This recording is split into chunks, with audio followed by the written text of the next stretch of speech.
శ్రీమాత్రే నమః. జ్యోతిష్య జ్ఞాన దీపిక ఛానల్కు స్వాగతం. ఈ వీడియోలో అధియోగం గురించి తెలుసుకుందాం. అసలు అధియోగం అంటే ఏంటి? ఏ విధంగా ఏర్పడుతుంది? దానివల్ల కలిగే ఫలితాలు ఏమిటి? ఈ అధియోగము 2 విధాలుగా ఏర్పడుతుంది. ముఖ్యంగా మొట్టమొదటిది చంద్రుడి నుంచి చూడాలి. చంద్రుడి నుంచి ఎలా ఏర్పడుతుంది అన్నది. రెండవది లగ్నం నుంచి. ముఖ్యంగా చూడాల్సింది చంద్రుడి నుంచి. చంద్రుడి నుంచి కనుక 6, 7, 8 స్థానాల్లో చంద్రుడి నుంచి 6, 7, 8 స్థానాల్లో శుభగ్రహాలైనటువంటి బుధుడు, గురుడు, శుక్రుడు కనుక ఉంటే అప్పుడు అధియోగం ఏర్పడుతుంది. చంద్రుడి నుంచి 6, 7, 8 స్థానాల్లో బుధ, గురు, శుక్రులు శుభగ్రహాలైనటువంటి బుధ, గురు, శుక్రులు ఉంటే అధియోగం ఏర్పడుతుంది. ఈ సందర్భంలో చంద్రుడి నుంచి సప్తమంలో గురుడు ఉంటే గజకేసరి యోగం కూడా ఏర్పడుతుంది కాబట్టి అది చాలా బలం ఏర్పడుతుంది. అంటే 6లో బుధ శుక్రులు కానీ 8లో బుధ శుక్రులు కానీ ఉండి సప్తమంలో గురుడు ఉంటే ఆ అధియోగానికి బలం చాలా ఎక్కువగా ఉంటుంది. అలా కాకుండా 6లో కానీ 8లో కానీ గురుడు ఉంటే శకటయోగం ఏర్పడి అధియోగం యొక్క బలం తగ్గిస్తుంది. సో ఈ సందర్భంలో గుర్తుపెట్టుకోవాల్సింది ఏంటంటే అధియోగం చూసేటప్పుడు గజకేసరి యోగం కూడా ఏర్పడితే దాని యొక్క బలం ద్విగుణీకృతం అవుతుంది అని తెలుసుకోవచ్చు. అంటే డబల్ అవుతుంది. ద్విగుణీకృతం అంటే డబల్ అవడం. 7 విధాలుగా చూడొచ్చు. 7 విధాలుగా ఈ అధియోగాన్ని చూడాలి. 6, 7, 8లో శుభగ్రహాలు ఉండాలన్నారు. ఒక్కొక్కసారి 6లో ఉండవు, ఒక్కొక్కసారి 7లో ఉండవు, ఒక్కొక్కసారి 8లో ఉండవు. అది ఎలా చూడాలి అనుకుంటే చంద్రుడి నుంచి 6వ స్థానంలో బుధ, గురు, శుక్రులు ఉండుట కొద్దిగా బలం తగ్గుతుంది కానీ అధియోగం ఏర్పడుతుంది. ఎందుకు తగ్గుతుంది బలము? గురుడు 6వ ఇంట్లో ఉండి శకట యోగం ఏర్పడుతుంది కాబట్టి. చంద్రుడి నుంచి 7వ స్థానంలో బుధ, గురు, శుక్రులు ఉండుట కంప్లీట్ అధియోగము. చంద్రుడి నుంచి 8వ స్థానంలో బుధ, గురు, శుక్రులు ఉండుట కొంత బలం తగ్గిన అధియోగం ఏర్పడింది.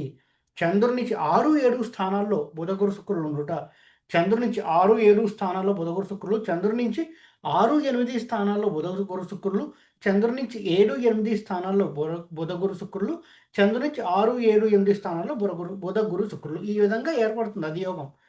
ఇది చాలా పవర్ఫుల్ యోగం అని చెప్పుకోవచ్చు. అధియోగం ఏర్పడితే శకట యోగం ఏర్పడకుండా అధియోగం కనుక ఏర్పడితే అద్భుతమైన ఫలితాలు అనుభవిస్తారు ఆ జాతకుడు అని చెప్పొచ్చు. ఇంకొక పుస్తకంలో ఎలా రాశారంటే లగ్నం నుంచి 6, 7, 8 స్థానాల్లో బుధ, గురు, శుక్రులు ఉంటే లగ్నాది యోగం ఏర్పడుతుంది. అది చంద్రుడి నుంచి వచ్చింది కాబట్టి అధియోగం.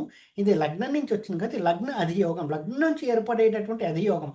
కానీ ఇక్కడ ఒక కండిషన్ పెట్టారు. లగ్నం నుంచి కనుక అధియోగం ఏర్పడింది అంటే చతుర్థంలో పాపగ్రహాలు ఉండకూడదు. చతుర్థంలో పాపగ్రహాలు ఉండకూడదు. లగ్నం నుంచి 6, 7, 8లో శుభగ్రహాలైనటువంటి శుక్రుడు, గురుడు, బుధుడు ఉండి చతుర్థంలో పాపగ్రహం లేకుండా ఉంటే అప్పుడు లగ్నం నుంచి లగ్నాది యోగం ఏర్పడుతుంది అని తెలుసుకోవచ్చు. ఈ యోగం ఉన్నటువంటి వారికి, ఈ అధియోగం అనేటువంటి యోగం ఏర్పడిన వారికి వృత్తి ఉద్యోగాలలో ఉన్నత స్థాయిలో ఉంటారు అని చెప్పుకోవచ్చు. అది బిజినెస్ అవ్వచ్చు, జాబ్ అవ్వచ్చు, మంచి పొజిషన్లో ఉంటారు. కీర్తి ప్రతిష్టలు కలుగుతాయి. ధనాదాయం చాలా బాగుంటుంది. డబ్బులు బాగా సంపాదిస్తారు. ఉన్నత స్థాయిలో ఉద్యోగాలు చేస్తారు. మంచి బిజినెస్ చేస్తారు. కీర్తి ప్రతిష్టలు కలుగుతాయి. దీర్ఘాయువు కలిగి ఉంటారు అని చెప్పొచ్చు అధియోగం ఉన్నటువంటి వారు జాతకులు. కానీ ఇక్కడ కొన్ని కండిషన్స్ ఇచ్చారు. ఎప్పుడైనా సరే చంద్రుడి నుంచి కావచ్చు, లగ్నం నుంచి కావచ్చు, ఈ అధియోగం అనేది ఏర్పడినప్పుడు 6, 7, 8 స్థానాల్లో ఉండే గ్రహాలు ఎప్పుడు నీచ పట్టకూడదు. నీచ భంగం జరిగిందా లేదా అన్న తర్వాత తీస్తే నీచంలో మాత్రం గ్రహాలు ఉంటే అధియోగం పట్టదు. అధియోగం ఏర్పడినప్పుడు 6, 7, 8 స్థానాల్లో అధియోగం ఈ గ్రహాలు ఉండి అధియోగం ఏర్పడితే గ్రహాలు నీచ పట్టకూడదు. నీచ గ్రహ దృష్టి కూడా ఆ బుధ, గురు, శుక్రుల పైన ఉండకూడదు. బుధుడు, గురుడు, శుక్రుడు నీచ పట్టకూడదు. ఏదైనా సరే నీచ గ్రహం ఉండి దాని యొక్క దృష్టి బుధుడు, గురుడు, శుక్రుల మీద ఉండకూడదు. అప్పుడు ఈ సంపూర్ణ అధియోగ ఫలితాలు ఆ జాతకుడు అనుభవిస్తాడు అని చెప్పచ్చు. అంతేకాకుండా అస్తంగత్వం కనుక చెందిందనుకోండి, రవికి బాగా దగ్గరగా ఉండి కొంత బలం తగ్గిపోతూ ఉంటుంది. బాగా దగ్గరగా ఉంటే నిర్వీర్యం అవుతుంది. కొంత డిస్టెన్స్ ఉంటే పర్లేదు.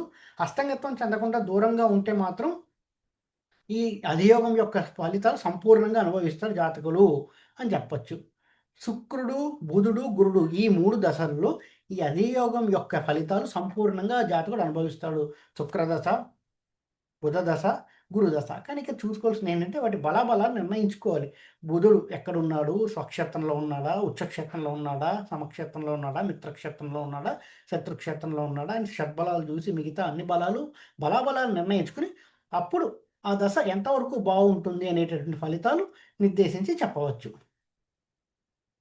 ఈ వీడియో కనుక మీకు నచ్చినట్టయితే లైక్ చేయండి. మీ ఫ్రెండ్స్ అందరితో షేర్ చేయండి. మరిన్ని వీడియో నోటిఫికేషన్స్ కోసం మా ఛానల్ సబ్స్క్రైబ్ చేసుకోండి. ఎవరైతే నా దగ్గర ఆస్ట్రాలజీ కోసం కన్సల్ట్ అవ్వాలి అని అనుకుంటున్నారో కింద కనిపిస్తున్న నెంబర్‌కి వాట్సాప్ ద్వారా నన్ను కాంటాక్ట్ చేస్తే ఆన్‌లైన్‌లోనే జ్యోతిష్యం చెప్పడం జరుగుతుందండి.